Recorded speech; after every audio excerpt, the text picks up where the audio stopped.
하나님의 은혜가 함께 하시길 축복합니다.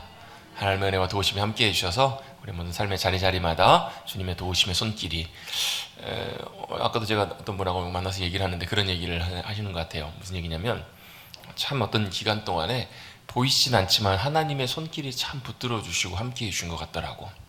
참 힘든 시간을 보냈는데 돌아놓고 보니까 그 시간마다 하나님의 보이지 않는 손길이 붙잡아 주셔서 이렇게까지 오게 되었노라고. 여러분, 하나님은 우리의 눈으로는 잘 보이시지 않잖아요. 그런데 눈으로는 안 보이지만 마치 여러분 이곳에 공기가 있는지 없는지 모르다가 바람이 불면 아 그렇구나, 여기 공기가 있구나 라는 것을 느낄 수 있잖아요. 또 어때요? 여기 공기가 있는 이유는 뭐예요? 우리가 숨 쉬고 있잖아요. 여러분 숨 쉬고 계시죠? 지금 피곤하셔서 숨 안 쉬시는 분, 여러분 우리가 아무리 피곤해도 여러분 숨을 쉬어야 합니다. 그리고 숨 쉬려면 공기가, 산소가 필요해요. 그러면 뭐예요? 내가 살아있고 살아있기 위해서는 공기와 산소가 참 필요하구나라는 것을 우리가 잊어버리고 살다가 결정적인 순간에 깨닫는 것처럼, 알게 되는 것처럼 하나님께서도 눈에 보이시지 않는다고 해서 안 계시는 분이 아니세요. 왜 우리가 하나님을 못 볼까, 안 보일까? 하나님은 우주보다 더 크신 분이시기 때문에. 최근에 이제 어떤 과학자들, 과학적인 이런 내용들을 좀 살펴보았는데요. 우주가 지금도 커지고 있대요. 엄청나게 커지고 있는데 그게 어느 정도 우주가 커지고 있고 얼마 정도의 크기인가 저 솔직히 못 믿겠어요. 왜 못 믿겠냐면 보통 우주까지 멀리 있는 거리까지가 몇 억만 광년 막 그래요. 몇 억만 광년이면 여러분 1광년은 여러분 우리 일평생 살아도 못 가요. 여러분 1광년이 뭐냐면 빛이 1년 동안 가는 거리예요. 빛이 여러분 1초에 지구를 7바퀴 반을 돕니다. 1초에. 그러면 여러분 1년이면 빛이 얼마나 갈까요? 7바퀴 반 곱하기 얼마예요? 60 곱하고 60 곱하고 그 다음에 24 곱하고 그 다음에 거기다 365를 곱하면 지구 몇 바퀴를 도는지 나와요. 평생 여러분 우리가 살고 아무리 많이 가도요, 여러분 우리가 타고 있는 그 비행기 중에서 아무리 빠른 비행기로 가도 1광년도 못 가고 우리 여러분 인생 죽는다는 거예요. 근데 그게 1광년도 아니고 몇 억 광년이래. 몇 억 광년 가봤겠어요? 그러니까 그 과학자들도 그걸 인정해요. 우리가 관측하는 몇 억 광년 뒤에 있는 별은 지금 있는지 없는지도 모른다는 거예요. 왜? 그 별은 언제부터 몇 억 광년 전부터 빛을 발해갖고 그 빛이 여기까지 와서 도달하는 빛이니까. 뭔 말이요 싶으시겠어요. 그죠? 무슨 말이에요? 여러분 우리의 우주라는 차원은 여러분 우리의 상상과 우리의 생각의 범주를 아예 뛰어넘는 차원이에요. 과학자들은 그걸 여러 가지 방법을 통해서 과학적인 여러 가지 그 이론과 이런 걸 통해서 분석을 하고 발견을 하고 연구를 해서 찾아내요. 여러 가지 이론과 여러 가지 것들로 이 별이 더 먼 별이고 더 밝은 별이고 언제적 별이고 이런 걸 다 분석해내요. 그것도 참 대단해요. 근데 아무리 대단해봐도 여러분 그건 그냥 하나님께서 만드신 천지만물 우주의 한 질서를 그냥 찾아가고 발견해가는 것에 불과하더라는 거예요. 지구는 얼마일까요? 지구는 온 우주에 어느 정도 크기가 되는지 비교도 안 된다고 여러분. 거시세계만 그런 것이 아니라 미시세계, 아주 작은 세계도 그래요. 제가 저번에 한번 바이러스하고 세균 크기 한번 비교해 드렸잖아요.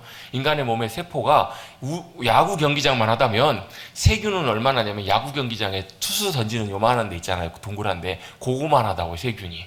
바이러스는 야구 경기장 우리 몸의 세포가 몇억 개 되잖아요. 그 몇억 분의 1 중에 하나의 세포에 바이러스는 얼마만 하냐면 야구공만 하다고요.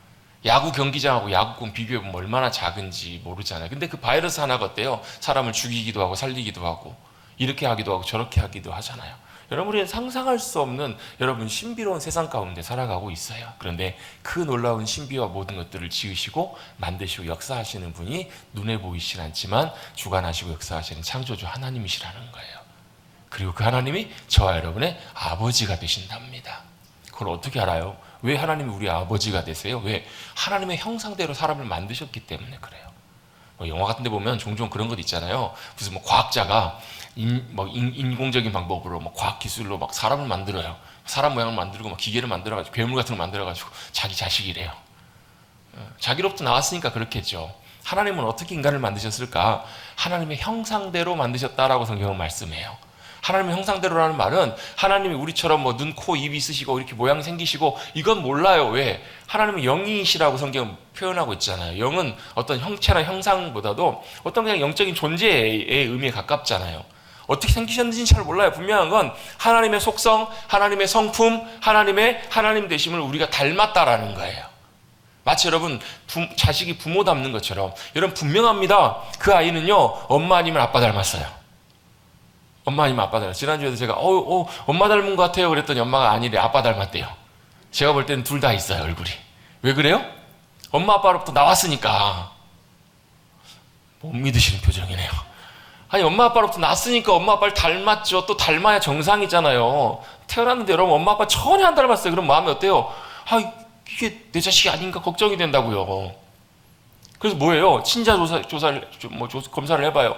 DNA 검사를 유전자 검사를 해보면 엄마 아빠 맞습니다. 이렇게 판명이 나겠죠. 왜요? 그 안에 사람마다 뭐가 유전자가 다 있으니까 DNA가 엄마로 같은 유전자, 아빠로 같은 유전자가 있기 때문에 엄마 아빠 모양이 희한하게 나타나요. 희한하게도 놀랍게도 엄마가 예쁘게 좀 공사를 좀 하신 분은 옛날 예쁘게 공사하시기 전의 모습이 아예 그대로 나와요. 신기해요. 왜 그래요? 그게 그 안에 DNA 안에 담겨있는 정보. 세균 하나만 해도 그 DNA 정보를 풀어보면 백과사전 하나 크게 나온대잖아요, 여러분. 뭐 몇백 페이지, 몇천 페이지가 나온대잖아요, 여러분. 사람 몸 안에 그런 정보들이 얼마나 많이 들어있는지 몰라요. 그거 하나하나에 하나님께서 하나님의 속성, 하나님의 성품, 하나님 닮은 모습들을 담으셔서 인간을 그렇게 만드셨다라고요. 저와 여러분을 그렇게 만드셨어요. 저와 여러분을 하나님께서 만드셨다면 하나님이 저와 여러분의 아버지가 되시잖아요. 저와 여러분이 하나님께로부터 나온 존재예요. 물론 저와 여러분 인간은 어디서요? 땅에서 흙으로 만드신 존재예요. 근데 그 안에 뭘 넣어주셨다고요? 하나님의 생명의 기운을 불어넣어 주셨기 때문에 우리는 하나님의 생명으로 살아가는 중. 그래서 여러분 하나님의 생명이 떠나면 우리는 그냥 별 볼 일 없는 평범한 인간이에요. 그러니까 별 볼이 없으니까 뭐예요? 더 잘 보이려고 예쁘게 치장도 하고요. 더 잘 보이려고 뭐예요? 권력도 있고요. 더 잘 보이려고 많이 소유해요.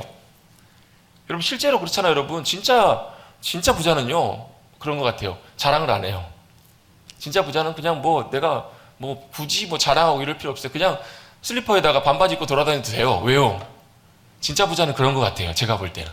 굳이 자랑할 필요가 없으니까 뭘 그렇게 내세요. 근데 아닌 사람들은요. 어설픈 어중간한 사람들은 뭐예요? 어설픈 사람들은 오히려 자랑해요. 그럼 우리는요. 다른 거 자랑할 존재들이 아니고 하나님이 우리 아버지시고 하나님이 우리에게 생명 주시고 하나님이 우리와 함께 하시는 그 하나님 아버지 예수님 때문에 여러분 우리는 자랑할 그런 귀한 존재들인 줄로 믿습니다. 다른 게 아니고요. 우리 외모가 아니고 우리의 능력이 아니고 우리의 경력이나 우리가 하는 것. 여러분 이게요. 지금은 아멘하지만 실제로는 우리 일상생활 속에 보면 이런 것들이 실제로는 굉장히 많이 옛 자아의 본성 때문에 남아있어요. 나도 모르게요. 막 이렇게 어깨가 이렇게 올라가고요. 나도 모르게 이렇게 자랑하게 되고 드러나게 되고 이렇게 돼요. 근데 끊임없이 우리가 사도 바울처럼 예수님이 정말 어떤 분이신지를 알고 예수님이 나의 참된 자랑이 되면 다른 것들이 별로 이렇게 내세우고 싶은 마음이 안 들어요. 별로. 그것이 바로 하나님의 귀한 형상대로 만들어진 하나님의 귀한 자녀들 저와 여러분인 줄로 믿습니다. 그래서 여러분 누군가를 내가 뭔가를 자랑한다는 것은 내가 믿고 신뢰하고 있다라고 설명을 드렸어요. 그죠?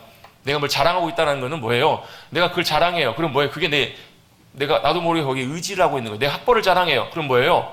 내가 이런 사람이야? 내가 나온 학교를 내가 의지하고 있는 거예요. 그렇잖아요. 여러분 보세요. 내가 나온 학벌이 별 볼 일 없고 학교도 제대로 못 나오셨어. 그러면 이러면 학교 얘기를 해요? 안 해요? 안 한다고요. 자랑하지 않잖아요, 여러분. 내가 자랑할 걸 항상 찾아요. 그래서 내가 자랑할 건 뭐예요? 이게 그래도 내가 내세울 만한 거, 내가 의지할 만한 거 내세우거든요. 근데 여러분 사도 바울은 그거 안 한다는 거예요. 왜? 필요가 없으니까. 사도 바울은 실제로는 진짜 스펙이며 사실 대단한 사람이었거든요, 여러분. 근데 그걸 다 아무렇지도 않게 여겼던 이유는 뭐냐면 자기의 스펙보다 자기의 모든 것보다 자기의 자랑보다 예수님이 자기에게는 얼마나 소중하고 귀한 분인지를 사도 바울이 너무너무 깊이 경험하고 깨달았기 때문에 난 예수님 말고는 다른 거 자랑할 것 없다. 왜? 다른 거 해봐야 아무 의미 없으니까. 아무 의미 없잖아요, 여러분. 그저께도 여러분 유명한 배우분이 이제 세상을 떠나셨어요. 참 엄청난 작품들 많이 남기기도 하고 많은 분들이 정말로 이렇게 누구죠? 누구를 빗대어서 이렇게 표현하시는데 어쨌든 간에 그레고리 팩. 정말 옛날에 젊었을 때 보면 정말 인물 좋으셨잖아요. 연기도 굉장히 잘하시고. 근데 여러분 그럼 뭐예요, 여러분? 이 땅에서 이 땅의 삶이 마치면 그냥 기억 속에만 남잖아요. 그 영원하지 않잖아요, 여러분. 근데 영원한 분이 계세요. 주님이 계세요. 주님이 우리의 자랑이 되시고 주님 안에 주님이 주신 생명과 풍성한 것들을 누리고 살아가면 그것은 영원한 줄로 믿습니다.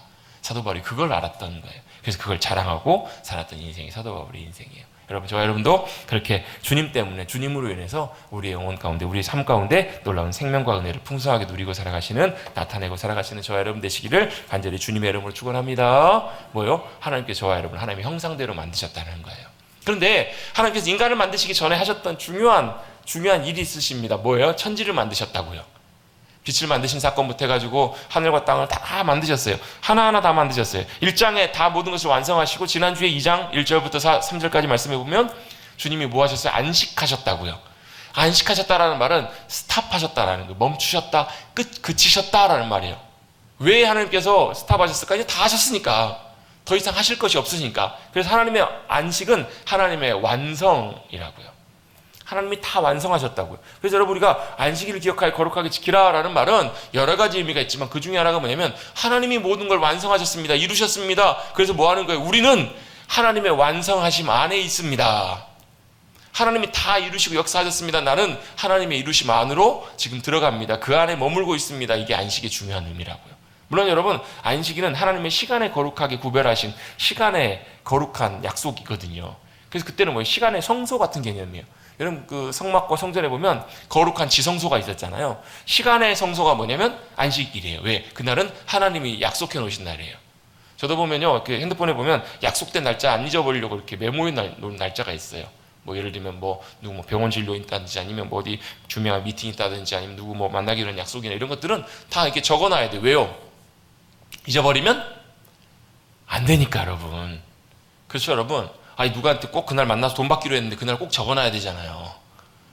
잊어버리면 어때요? 돈 안 주면 어떡해요? 받아야죠. 어때요? 내가 중요한 진료를 앞두고 있어요. 정말 중요한, 예약하기 어려운 병원인데 진료를 예약해놨어요. 그럼 어떻게 해야 돼요? 잊지 않고 그 시간에 거기에 가 있어야 되잖아요. 그래야 진료를 받을 수 있어요. 누군가 중요한 사람과 약속을 했으면 지켜야 돼요. 근데 하나님이 그걸 미리 약속을 해놓으셨다고요. 하나님이 시간을 정해놓으시고, 야, 오늘은, 이날은 거룩하신 하나님께 정해놓으신 나의 날이야. 뭐 하시는 날이라고요? 내게로 나오라. 내가 너가 만나고 싶어서 이날 약속해 놓은 날이야. 정해 놓은 날이야. 여러분, 하나님이 정해 놓으셨으면 여러분, 우리는 뭐 해야 돼요? 당연히 맞춰야죠. 거기에 조정하고 맞춰야죠. 여러분, 중요한 일이 있었는데 더 중요한 사람과 더 중요한 약속을 해야 될 상황이 됐어요. 그럼 어떻게 해요? 조정해야죠. 맞춰야죠. 그렇잖아요, 여러분. 그래서 하나님께 모든 시간을 맞출 때 여러분, 우리의 인생의 시간표들도 하나님의 시간표가 맞아지기 시작해요. 여러분, 그렇잖아요. 우리나라에서는 예를 들면 월화수목금토일 이렇게 하는데 다른 나라에 가봤더니 우리나라 월요일이 화요일이야. 그럼 돼요, 안 돼요? 그럼 안 되잖아요. 맞춰야 되잖아요. 여러분, 하나님 나라의 시간표와 우리의 시간표가 맞춰지는 그 기준이 바로 뭐냐면 하나님이 정해놓으신 안식일이라는 거예요. 안식일을 기억하여 거룩하게 지키라. 그날 하나님께서 복 주시고 그날을 거룩하게 하셨다. 모든 것을 완성하셨고 하나님이 모든 것을 다 이루신 날에 이제 그날을 정해놓으신 거예요. 하나님께서 그렇게. 자, 2장 그 4절부터 말씀해 보면요. 오늘 읽었던 4장부터 말씀해 보면 그 좀 독특한 표현이 나와요. 이게 뭐라는 거예요? 그 뒤에 보면 어떤 내용이 나오냐면 천지가 창조될 때 하늘과 땅의 내력이다. 하늘과 땅의 이런 이렇게 이력들이다라는 걸 설명해 주고 있는 내용들이라는 거예요. 톨레도트라는 말인데 역사 뭐 이런 의미, 족보 이런 의미가 있거든요. 이게 다시 한번 이 창조에 대한 부분들을 설명해 주고 있는 내용인데 좀 다른 각도로 좀 설명을 해 주고 있어요. 다른 내용이 아니라 비슷한 내용인데 좀 다른 측면에서 창조를 설명해주고 있어요. 자, 1장에 나와 있던 창조는요, 순서대로 첫째 날, 둘째 날, 셋째 날, 넷째 날, 여섯째 날까지 해서 주님이 창조하신 내용들을 시간적으로 쭉 정리를 해주고 있어요. 2장에 나와 있는 창조의 설명들은요, 시간적인 순서라기보다도 하나님께서 요거 설명해 놓으셔서 맞춰 놓으신 거예요. 뭐에 초점을 맞춰 놓으셨을까? 하나님의 형상대로 만드신 인간을 어떻게 만드셨는지. 자, 이 4절 5절에 보시면 그 땅이 하나님께서 창조하실 때, 창조될 때 그때는 어땠냐면 하나님이 만드시던 날에는 그때 아무것도 없었대요. 아무것도 없었고 밭에 채소도 나지 않았다는 거예요. 그럼 그 땅이 무슨 땅이? 이 땅은 경작해야 될 땅이구나 라는 것을 알 수 있어요. 나중에 이제 하나님께서 아담에게 그 에덴 동산을 이렇게 맡기시면서 그 땅을 경작하고 지키라 라고 말씀하시잖아요. 그 경작하다는 말이 이제 아보다라는 말인데, 예배드라는 말인데, 뭐 농사짓다 이런 의미도 있지만 섬기다, 또 봉사하다, 예배하다라는 말도 의미가 포함이 되어 있거든요. 그 땅은 아무것도 없는 땅이에요. 이제 거기에 뭘 해야 되는 거예요? 이제 거기에 하나님 만드신 아담이, 사람이 거기에 있으면서 뭘 해야 되는가? 하나님이 만드신 창조의 질서와 법칙대로. 자, 하나님의 창조는 이미 다 완성이 됐잖아요. 그죠? 하나님이 다 이루셨어요. 천하 만물, 하늘과 별과 땅과 모든 것을 다 만드시고 이 땅에 있는 모든 것들 다 만드시고 아담에게 이름 지으라고 하시고 뭘 맡겨주세요? 그 땅을 뭐 하라는 거예요? 통치하라고요. 다스리고 번성케 하라. 그 땅에 가득하게, 뭘 가득하게 하라? 하나님의 창조의 놀라운 역사와 행하심들이 그곳 가운데 임하게 하라. 그걸 누구에게 맡겨주셨다고요? 아담에게 맡겨주셨다고요. 그러니까 하늘의 하나님께서 역사하신 놀라운 창조 역사들을 이제는 누굴 통해서요? 아담을 통해서 그걸 계속 이어가도록, 계속 해가도록 하나님께서 아담을 그렇게 만드신 거예요. 그 이전의 상태는 그게 안 되었는데, 그래서 안개만 가득하고 온 땅에 아무것도 없는 상황이었는데 하나님께서 창조의 모든 것들을 만드시고 그 다음에 만드신 존재가 뭐냐면 7절입니다. 우리 7절은 같이 한번 읽어보겠습니다. 7절 시작.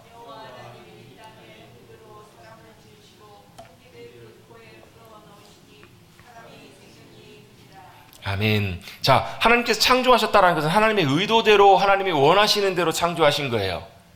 하나님이 보시기에 심히 좋았더라. 왜 좋으세요?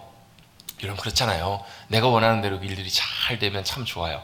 근데 내가 원하는 대로 일이 안 되고 뭐 내가 원치도 않는 일들이 진행이 됐어요. 그럼 기분이 좋지 않아요. 얼마 전에 저도 그런 일이 있었거든요. 시키지도 않았는데 그걸 해놓고 욕을 하는 거예요.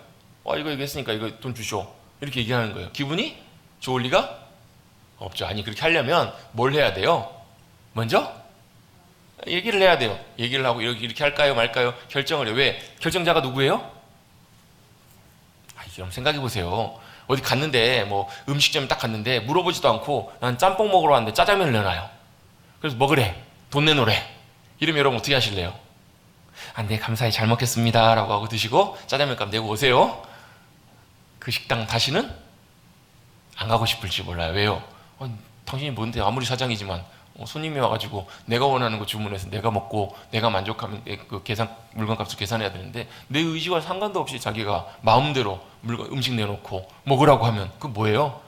그냥 불쾌할 일이잖아요. 마찬가지 여러분, 하나님께서 천지 만물을 지으셨다는 것은 하나님의 의도와 하나님의 목적대로 천지를 지으신 거예요. 말씀하신 대로 그대로 되었다는 의미가 그런 뜻이거든요. 그렇게 천지 만물을 지으시고 이제는 누구에게요? 그걸 아담에게 맡겨놓으신 거예요. 뭐 하시려고?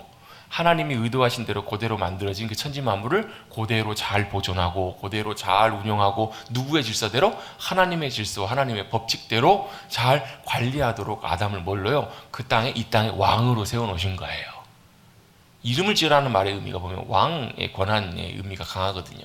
맡겨놓으신 거예요. 그러면 자, 아담은 뭐 하는 거예요? 아담이 자기가 뭐예요? 진짜 왕이 아니라 뭐예요? 자기는 뭐 좀 성경의 표현대로 보면 분봉왕 같이 맡겨준 왕이라는 거예요. 그러니까 다른 표현으로 보면 청직이잖아요. 청직이. 내가 왕이긴 왕이지만 내 마음대로 가니까 누구예요? 진짜 참 왕이신 창조주 하나님, 그분의 의도대로 그분의 결정대로 따라가야 된다는 거예요. 근데 죄는 뭐예요? 죄는 그게 아니라 내가 왕이 돼서 내가 주인 돼서 내 질서대로 내 마음대로 살겠다라고 하는 것이 죄예요.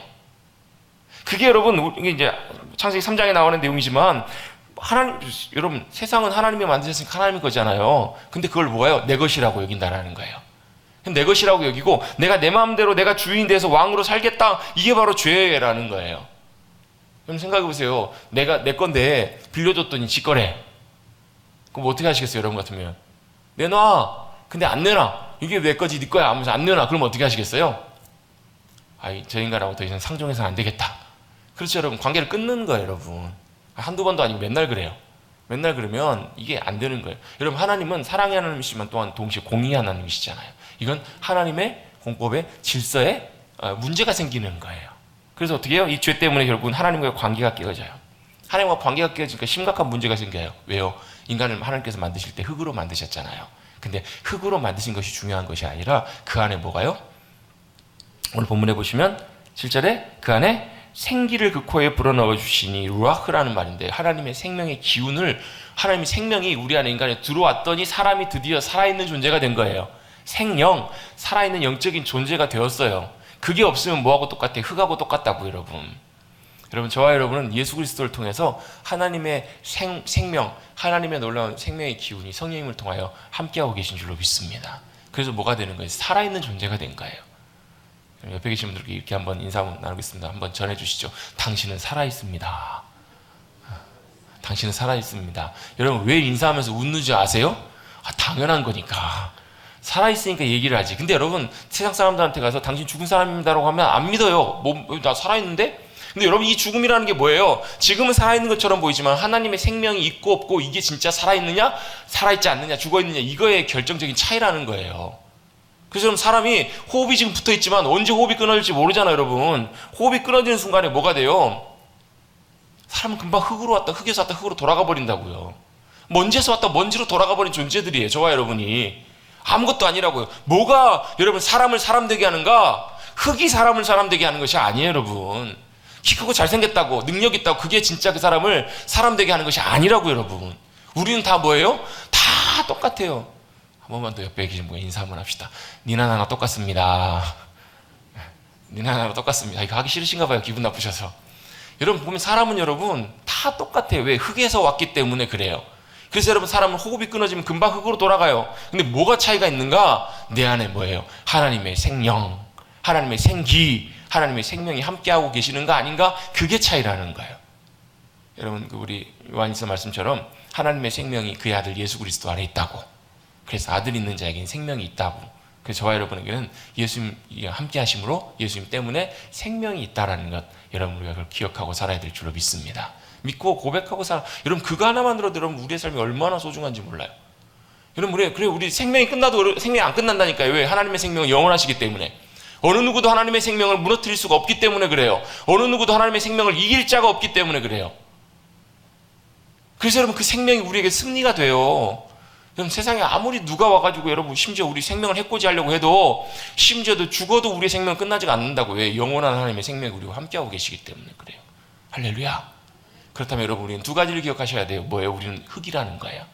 하나님의 생명이 함께 하시지 않으시면, 하나님과 떨어지면 우리는 흙과 같은 아무것도 아닌 먼지와 같은 존재라고. 여러분, 그거 진짜 그렇잖아요. 여러분, 정말로 떵떵거리면서 정말로 높은 자리에 이렇게 있다가 여러분 나락으로 떨어지는 한순간이잖아요. 여러분, 우리 인간은 그래요. 여러분 죽을 때까지 여러분 큰 소리 빵빵 쳐도 여러분 죽음이 우리를 덮으면, 찾아오면 여러분 아무것도 아닌 인생 되는 것. 여러분, 그것이 바로 저와 여러분 먼지와 같은 인생이잖아요. 성경은 그래서 분명히 말씀합니다. 우리의 인생은 뭐 같다고요? 풀과 같고 먼지와 같다고. 안개처럼 그냥 있다가 사라진다고. 근데 누구는요? 주님과 주님의 말씀은 영원하시다고요. 주님의 생명은 영원하시다고요. 그래서 그 주님의 생명이 우리 가운데 함께 해주시면 우리가 뭐가 되는 거예요? 생영, 살아있는 존재가 되는 거예요.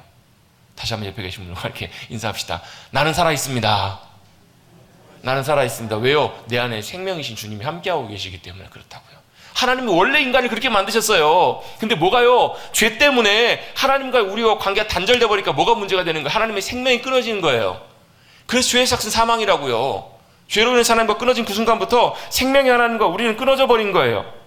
그렇게 하나님과 완전히 흙으로 돌아갈 수밖에 없는 존재로 만드셨기 때문에 결국은 여러분, 이 하나님과의 관계가 너무너무 중요한 부분이라는 거예요. 이건 이제 3장에 가서 다시 한번 살펴보게 될 거고요. 2장에서는 1장에 마치신 창조를 좀 더 덧붙여서 설명을 해주십니다. 하나님께서 드디어 이제 인간을 만드세요. 살아있는 존재로 하나님께서 만드셨어요. 아무것도 없는 곳에 주님이 거기에 뭘요? 하나님이 경작하고 하나님이 뭘 심으시는 거예요. 자, 여기 이 농사라는 의미가 그냥 단순히 여러분 무 심고 배추 심고 이런 것만 의미하는 것이 아니라는 것을 우리는 알 수 있어요. 뭘 알 수 있는가? 예수님 여러분 마태복음 13장에 보면 천국 비유를 해주시잖아요. 천국 비유의 맨 첫 번째 비유가 어떤 비유예요? 씨 뿌리는 자의 비유가 나와요. 씨 뿌리는 자의 비유. 씨를 뿌리세요. 어디에다 뿌리세요? 밭에다 뿌리세요. 씨 뿌리는 분은 누구세요? 씨 뿌리는 농부는 아버지세요. 하나님 아버지세요. 하나님 아버지 말씀이 씨래요. 그죠? 씨가 말씀이 떨어져요. 어디에 떨어져요? 밭에 떨어진다고요. 근데 그 밭이 어디예요? 돌짝밭, 길가밭, 돌짝밭, 가시덤불밭, 그 다음에 좋은 옥토밭에 떨어져요. 그랬더니 어떤 일이 벌어지냐면 열매가 맺혀요. 그 열매가 무슨 열매예요? 사과 열매, 포도 열매, 쌀 열매가 아니라 뭐예요? 벼 열매가 아니라 말씀의 열매가 맺힌다고요. 그게 천국의 원리래요. 천국은 그렇다라는 거예요. 하나님의 말씀이 떨어져서 거기서 열매 맺는 것, 경작되어서 거기에 놀라운 100배, 60배, 30배 열매가 맺는 게 바로 하나님의 나라라는 거예요, 여러분. 그러면 여러분, 이게 의미하는 게 뭘까? 하나님께서 아무것도 경작되지 않는 그 땅 가운데 누구를요? 아담을 만드시고 거기에 이제 뭘 시키시는 거예요? 경작을 시키시는 거예요. 무슨 경작을요? 벼농사요? 호박농사요? 아니요. 거기에 하나님의 말씀이 그 땅 가운데 이루어지도록, 성취되도록, 임하도록. 그래서 여러분, 저와 여러분의 심령과 저와 여러분의 삶 가운데 하나님의 말씀이 떨어지고 들려지고 심겨져서 열매 맺으면 거기에 뭐가요? 하나님 나라 천국에 놀라운 은혜가 임한다고요. 그걸 하나님께서 아담에게 맡겨주신 거예요. 근데 뭐가 문제예요? 하나님께서 그렇게 의도하시고 만드셨는데 뭐가 문제냐면 아담이 문제가 생기니까, 아담이 깨어져 버리니까 세상이 다 어떻게 변해요? 하나님이 만드신 아름다운 세상이 뭘로 변해요? 죄악이 가득한 세상으로 변해버리더라는 거예요. 아담이 깨어져 버리고 아담이 무너져 버리니까. 그래서 여러분, 하나님께서 하나님의 창조의 놀라운 세계를 만드시고 누구에게? 아담에 맡기셨기 때문에 누가 중요해요? 아담이 중요해요. 하나님께서 사람이 참 중요하다고요. 죄로 인해서 사람이 창조가 깨어졌기 때문에. 그렇잖아요 여러분. 죄 때문에 여러분 어떻게 돼요? 하나님이 만드셨던 아름다운 보시기에 침이 좋았던 세상이 어떻게 바뀌어버려요? 다시 혼돈과 무질서와 어둠이 덮는 공허한 세상 가운데 돌아가 버려요. 세상이 여러분 얼마나 많이 공허해요 여러분. 세상이 얼마나 많이 혼란스러워요 여러분. 여러분 혼란스럽지 않으세요? 그러거나 말거나 나는 나의 길을 가리라. 여러분 세상 보면 참 혼탁해요. 어두워요. 그리고 여러분 세상이 너무 죄악이 가득하고요. 너무 무질서해요. 누구 질서예요? 누구 마음이? 목소리 큰 사람, 힘 있는 사람이 질서가 세워지는 이 시대를 우리가 살아가고 있잖아요 여러분. 그게 왜 그럴까? 하나님의 창조의 질서가 무너져 버려서 그래요. 그래서 하나님의 나라가 임하는 그곳에는요 뭐가 임하고 역사하는가? 다시 하나님의 질서가 임해요. 그래서 여러분, 그래서 우리가 은혜 가운데 우리의 심령이 회복되면 어떤 일이 벌어지냐면요 막 혼란스러운 생각들이 정리가 돼요. 그리고 혼란스러운 생각들과 막 이렇게 막 정신없었던 것들이 차분해지고 정리가 되기 시작하고 길이 보이기 시작한다고요. 질서가 잡혀요.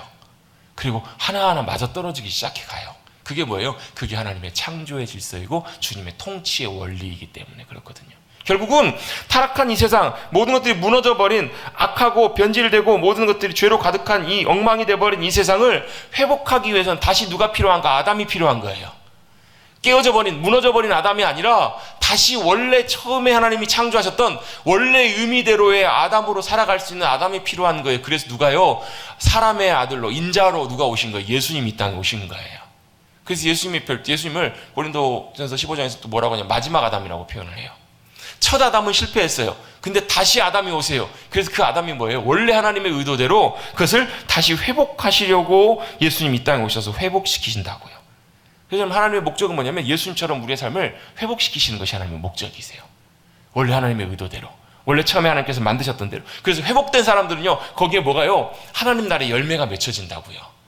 하나님의 생명이 그 가운데 함께하고 그곳에서 다시 한번 하나님 나라가 마치 씨가 뿌려졌을 때 열매가 맺는 것처럼 회복되면 그것들이 하나하나 세워지기 시작하고 회복되기 시작해요. 여러분, 창조의 하나님과의 창조가 회복된다는 것은 첫 번째로 창조주 하나님과 우리의 관계가 회복된다는 것이고요. 또한 동시에 회복된 한 사람 한 사람이 우리의 삶의 자리 가운데 뭐예요? 성령의 열매를, 하나님의 귀한 열매를 풍성하게 맺어진 관계로 회복되어진다는 것을 의미해요.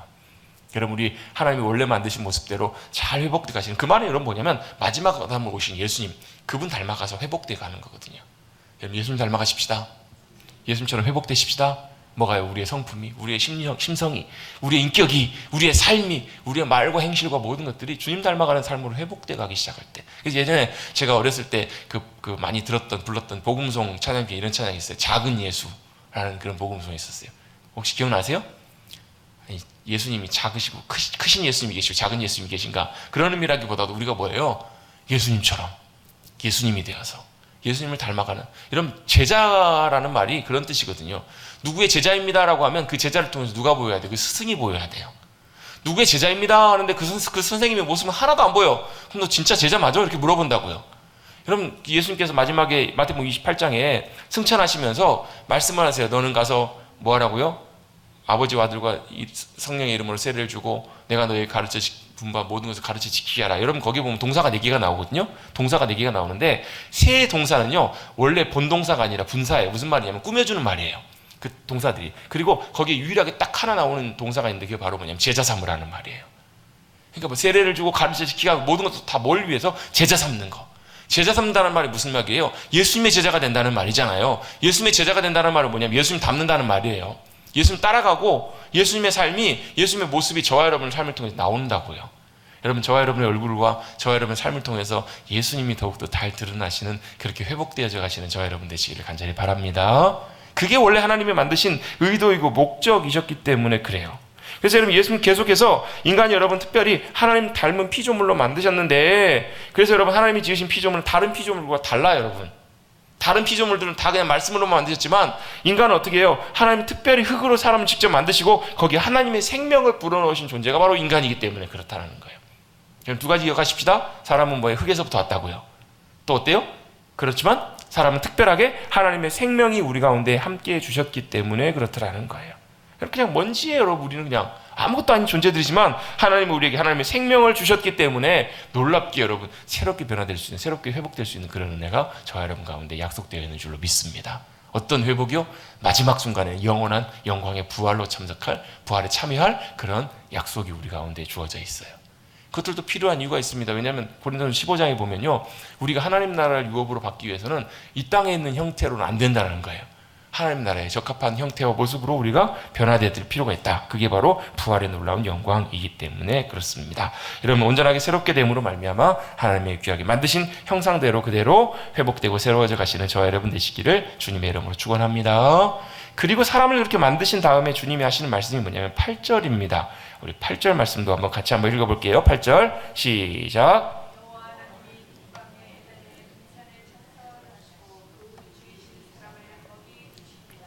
아멘.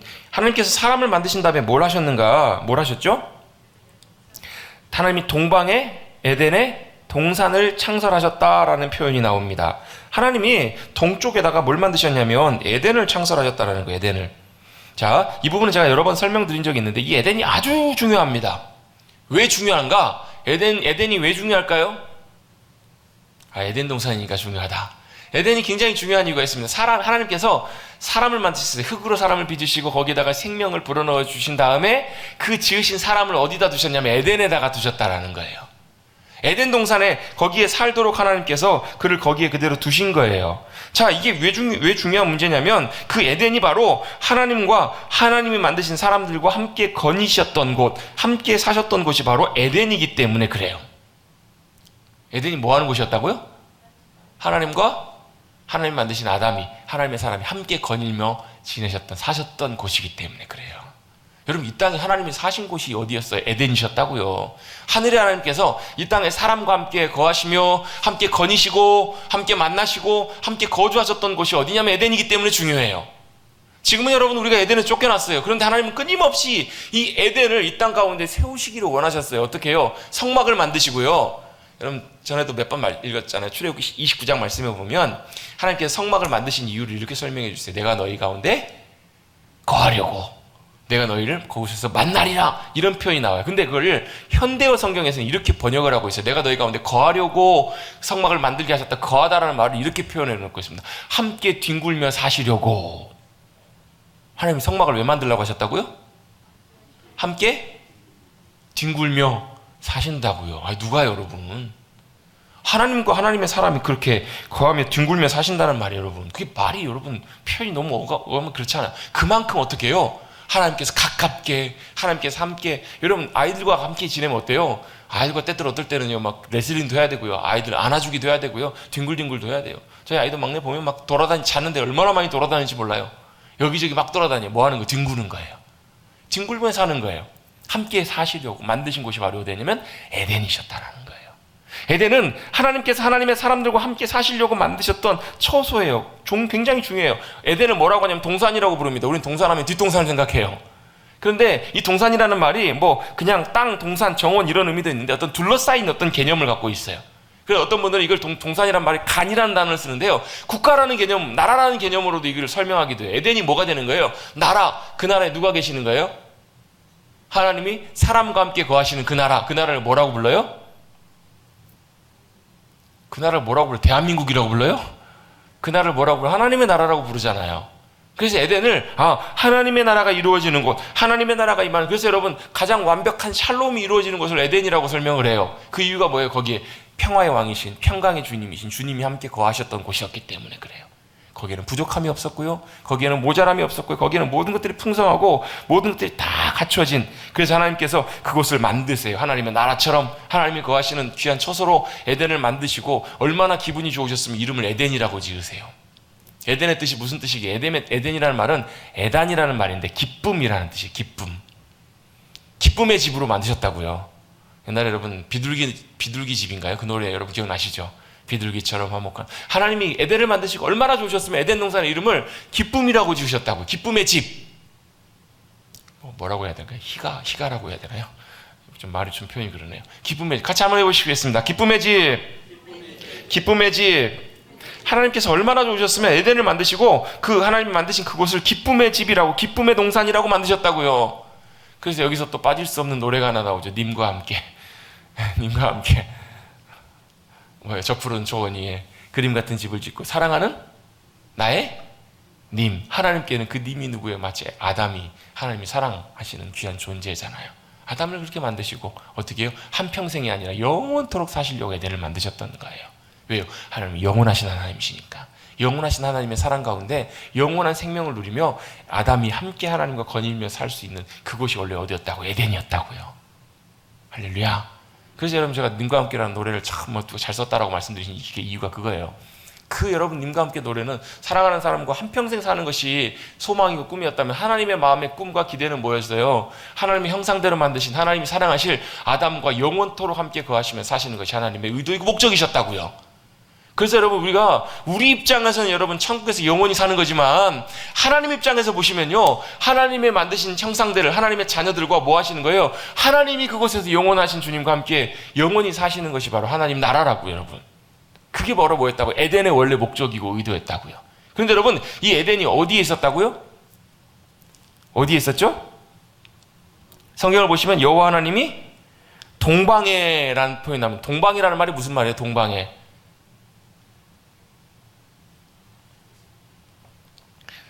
여러분 진짜 몰라서 대답 안 하시는 거 아니시죠? 다 아는 거라서 누가 대답하겠거니 그러시는 거죠. 동방이라는 말은 동쪽이라는 말이죠. 동쪽입니다. 동쪽. 그런데요, 이 동방에 이 동쪽이라는 단어가 원래 사용되는 이 히브리어의 그 단어 이 케뎀이라는 말 말고도 원래 미즈라흐라는 다른 원래 동서남북을 말할 때 사용하는 단어가 있어요. 근데 여기 사용된 이 케뎀이라는 단어는 동쪽이라는 의미로도 사용되지만 또 다른 중요한 의미가 하나 있는데 그게 바로 뭐냐면 아주 옛날을 설명할 때 이 동방에 케뎀이라는 단어를 써요. 태고적, 옛날 이전에, 아주 오래전에. 그래서 여러분 우리가 이 단어를 굉장히 잘 아는 단어가 있는데요, 미가 5장 2절 말씀에 보면 베들레헴 에브라다야 너에게서 뭐가 태어난다고? 메시아가 태어날 거라고. 너에게서 메시아 예수 그리스도 목자가 태어날 거라고. 근데 그분은 원래 언제 계셨던 분이시냐면 상고에 계셨던 분이시라고. 상고라는 말이 무슨 말이에요? 옛날보다 더 오래전에, 옛날보다 더 이전의 상태를 상고라고 해요. 그럼 옛날보다 더 이전은 언제예요? 태초 이전에. 그래서 이 케뎀이라는 단어를 태고적, 태초 이전이라고도 바꿔서 표현해 볼 수가 있다고. 그럼 자, 동쪽에 에덴을 만드셨는데 또 다르게 표현해 보면 언제라고요? 태초 이전에도 뭐가 있었다고? 에덴이 있었다고요. 천지를 만드시기 전에도 에덴이 있었다고. 어디에 있었을까요? 에덴이 하나님의 마음속에, 하나님의 계획과 의도 속에 에덴이 있었던 거예요. 하나님의 생각과 계획 속에 있었던 에덴을 하나님께서 천지를 만드시면서 거기에 이 땅에 만들어 놓으신 거예요. 어떤 분들은 그런 분 계세요. 내 나중에 뭐 은퇴하면 아니면 내가 여력이 되면 거기 내 있는 땅에다가 집을 지으리라. 그러면 여러분 여쭤볼게요. 그 집이 있어요? 없어요? 지금? 집이 있어요? 없어요? 없어요 실제로는. 근데 어디에 있어요? 그 사람의 생각 속에 있다고요. 머리가 계획 속에 있다고요. 하나님이 계획하셨던 것들을 어떻게 에덴을 통해서 에덴의 케뎀 에덴을 이 땅에 만드셨다. 그럼 자, 뭘 생각해 볼 수 있는가? 하나님의 창조의 목적 중에 굉장히 중요한 부분이 뭐라고? 사람이라고요. 핵심이, 창조의 핵심이 사람이라고요. 근데 그 사람을 어디에요? 에덴에 두시려고 하나님께서 마음에 두셨다라는 거예요. 에덴을 통해서 에덴에서 함께 하나님이 교제하고 거닐고 함께 사시려고 언제부터? 창조 이전부터 하나님의 의도하신 바가 바로 거기에 있었다라는 거예요. 그래서 여러분 우리가 하나님 인간을 만드신 이유가 뭐라고 우리가 정리할 수 있는가? 하나님과 사랑의 사귐의 교제, 하나님과 사랑으로 하나 되고 함께 사시려고 하셨던 것이 바로 하나님의 창조의 목적이고 인간의 목적이고 의도라는 것을 알 수 있다라는 거예요. 그래서 에덴은 하나님의 어떤 생각 속에 있는 마음의 그림자예요. 에덴 동산은 케뎀에 있는 동산의 그림자예요. 그것이 하나님께서 하늘에 있는 것들이 이 땅 가운데 하나님의 생각 속에 있는 것들이 그대로 이루어지는 것이 바로 뭐였냐면 에덴이에요. 여러분 저와 여러분의 삶 가운데에서도 이 케뎀의 은혜가 임하기를 주님의 이름으로 축복합니다. 무슨 말이냐면 하나님이 마음속에 계획하시고 의도하셨던 원래 목적하셨던 그것들이 저와 여러분의 어떻게 삶 가운데 실제로 성취되고 이루어지는 것, 이게 바로 에덴을 만드셨던 하나님의 역사이기 때문에 그래요. 여러분 하나님께서 에덴을 어디 만드셨다고요? 동방에. 근데 케뎀, 미케뎀, 동방으로부터라는 말이 옛날로부터 태고 이전부터, 창조 이전에서부터 그거 시작됐던 역사가 하나님의 놀라운 역사를 통해서 이곳에서 완성된 거거든요. 여러분, 케뎀, 여러분 원래 하나님의 마음, 하나님의 의도, 그것들이 저와 여러분의 삶 가운데 성취되는 놀라운 은혜를 경험하시는 저와 여러분 되시기를 간절히 주님의 이름으로 축원합니다. 그곳이 바로 어디였는가? 에덴이에요. 동산이에요. 하나님 그 사람을 거기에 두세요. 거기에 뭘 두세요? 보기에 아름답고 좋은 나무가 다 거기에 있게 하세요. 물론 거기에 생명나무와 선악을 알게 하는 나무도 거기에 있어요. 그거는 3장에서 살펴볼 거예요. 뒤에 살펴보겠지만 하나님이 모든 것들 다 부족함 없이 다 만들어 놓으신 곳이 바로 어디였냐면 에덴이에요. 그래서 여러분, 우리가 에덴의 은혜를 누릴 때 고백할 수 있는 것이 있습니다. 바로 뭐냐면, 같이 한번 해보시겠습니다. 여호와는 나의 목자시니, 나의 아버지시니, 내가 그 뒤에 해보세요, 여러분. 내가 부족함이 없습니다. 없으리로다. 다윗이 이걸 고백했던 이유가 바로 뭐예요? 하나님의 풍성하신 은혜, 하나님이 예비해 주신 귀한 것들을 다윗이 누렸기 때문에, 에덴의 놀라운 풍성한 은혜를 다윗은 누리고 살았던 거예요.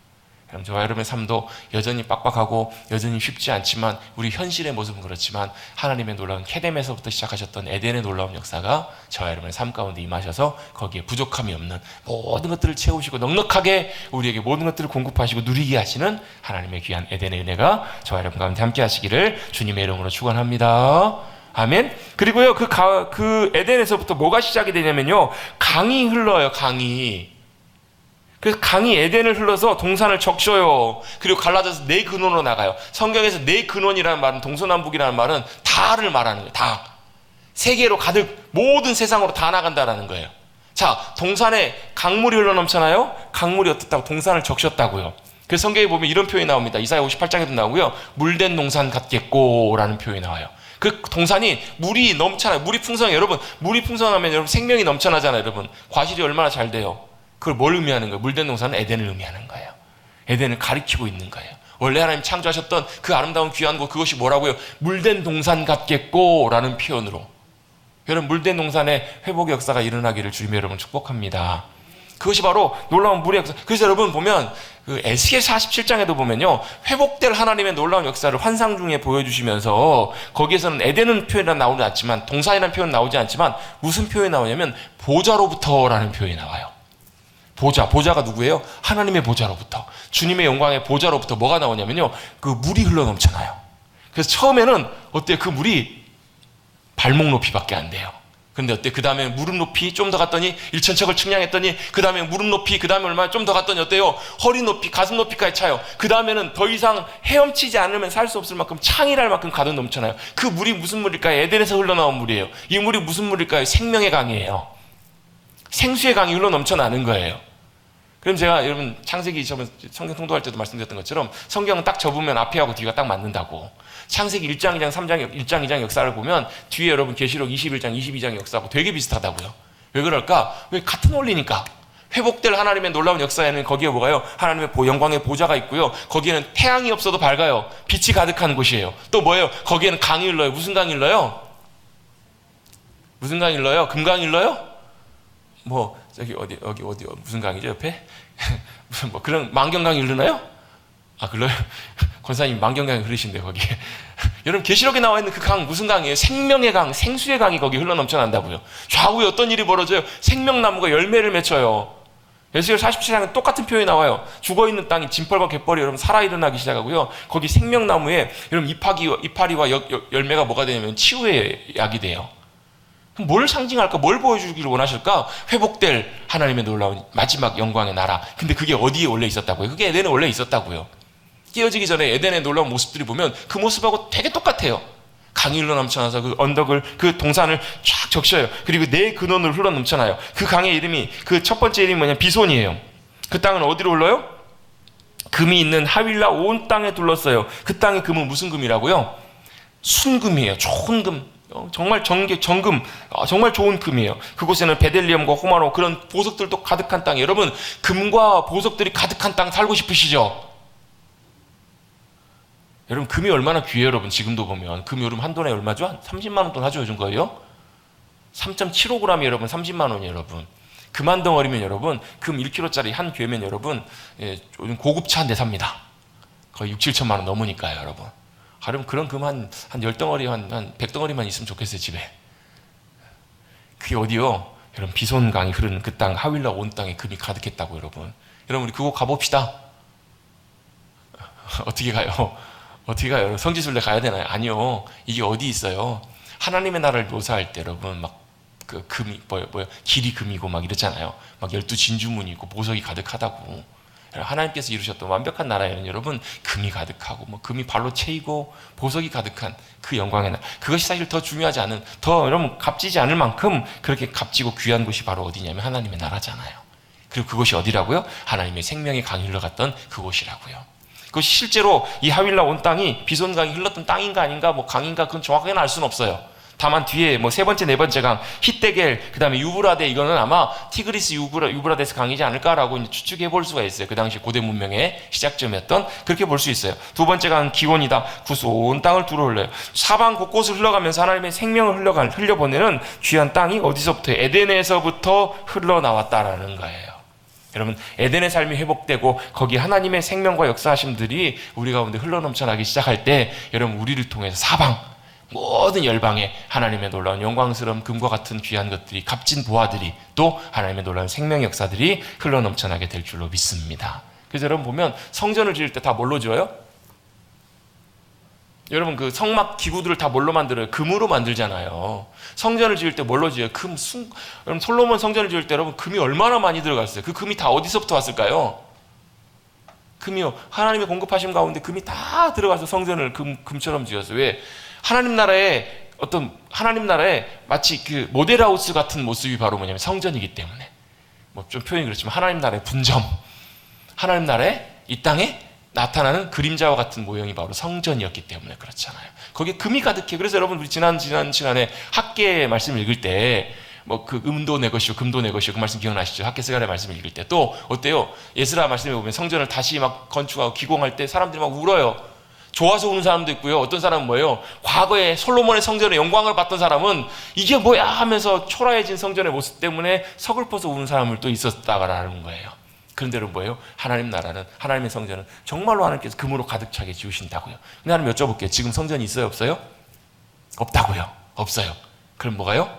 성전된 우리 한 사람 한 사람이 하나님의 성전으로 걸어 다니고 있잖아요. 여기에는 뭐가요? 그냥 지푸라기 없어져 버릴 것들이 아니라 불로 연단해도 없어지지 않는 순금과 같은 정결한 믿음, 우리의 거룩한 삶, 온전한 모습들이 우리 삶 속에 회복되어져 갈 때 이곳에 에덴에서의 귀한 은혜와 같이 놀라운 생명과 영광의 아름다운 귀한 것들이 넘쳐나게 될 줄로 믿습니다. 주님이 오셔서 다스리시는 그곳이 에덴이었던 것처럼 여러분, 저와 여러분의 심령도 주님이 다스리시는 에덴과 같은, 주님이 기뻐하시고 함께 거하시는 복된 처소, 귀한 처소들로 세워져 가시는 사랑하는 성도님들 되시기를 다시 한번 주님의 이름으로 축복합니다. 말씀 정리합니다. 하나님께서 천지를 지으시고 마지막에 뭘요? 흙으로 만드신 사람, 먼지와 같은 우리에게 하나님의 생명을 주셨다고요.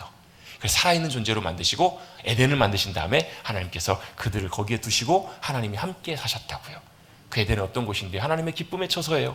하나님의 영광이 머무시는 곳이에요. 하나님의 생명이 넘쳐나고 거기서부터 흘러나오는 강들의 그 강이 흘러가는 곳에 금이 가득하고 보석들이 가득한, 마치 여러분 하나님 나라를 그대로 보여주는 것 같은 에덴이 그 땅에 처음에 만들어졌던 것처럼, 이제는 이 땅을 살아가는 우리들에게 우리의 심령과 삶 가운데 이 에덴의 귀한 모습들과 은혜가 나타날 수 있게 되기를, 10년 가운데 세워질 수 있게 되기를 다시 한번 주님의 이름으로 축복합니다. 그렇게 회복되는 저와 여러분 되시기를 간절히 바랍니다. 아멘. 원래 모습대로 잘 회복되어서 주님의 영광을 나타내시는 저와 여러분 되시기를 다시 한번 주님의 이름으로 축복합니다.